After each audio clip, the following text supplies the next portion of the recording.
As rumors continue to swirl surrounding Alexis Sanchez's future, Arsene Wenger has been very clear that the Chilean is not for sale. But there's a problem. He has taken that stance on countless occasions in previous windows, and each time Arsenal have eventually buckled. The Gunners' pre-season tour of Australia and China has seen Wenger resume media duties, and he has frequently been asked about Sanchez. The message has been clear from the Frenchman: their decision has been made and we will stick to that. The decision is not to sell. Yet French media are reporting that Sanchez has already agreed a 4-year deal with PSG, while Manchester City have successfully lured 5 previous Arsenal players to the Etihad, and the Pep Guardiola factor could make it a 6th. The problem for Arsenal fans is that Wenger has a record for committing to keeping players only to sell them, sometimes even just days after making his promise. Even the phrases Wenger has used in reference to Sanchez it's only media imagination have been uttered about previous players who were later sold. So can we truly trust what Wenger says, or do his actions speak louder than words? You be the judge. Wenger was adamant that Henry would remain an Arsenal player, even describing Barcelona's interest as made up, exactly as he has done with Sanchez now. But within 2 weeks of those remarks the French striker was holding up a blue and red shirt.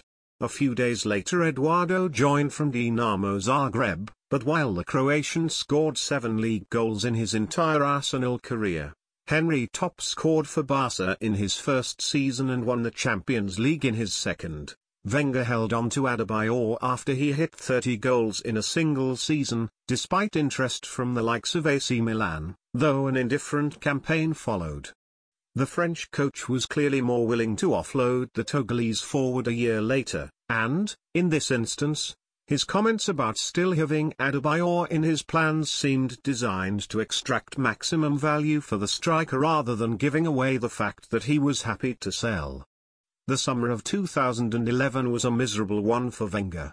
Nasri and Clichy were coming to the ends of their contracts and were garnering interest from Man City, while Barcelona once again resumed their pursuit of Fabregas. Wenger was always fighting a losing battle as far as the latter was concerned, but Nasri was seen as the heir to the Spaniard's creative throne, and his decision to move to a side that had not finished higher than 3rd in the Premier League really grated. Wenger put up a good fight to keep Fabregas, only finally selling when the Premier League season had already begun. This move always felt inevitable, though, even if Wenger didn't think that way. Barcelona's interest was significant and long-standing, while Fabregas, with a little bit of persuading from the likes of Spanish teammate Gerard Piqué, was adamant that he wanted to return to Barcelona. In the end, Wenger could not stand in his way. The Van Persie saga is often cited as the most recent example of Wenger not staying true to his transfer pledges. The Frenchman claims this situation was different from Sanchez, though his comments have incorrectly cited Van Persie as being on the verge of turning 31 when he joined United, when in reality he had just turned 29, and was only 5 months older than Sanchez is now. Ultimately, Arsenal had to cash in. But back then they already had Champions League football.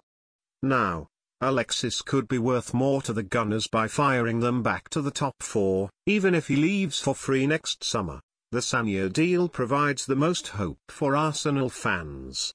Back in 2012, he was giving interviews criticizing the club's decision to sell Van Persie and seemed to be angling for a move as his contract ran down.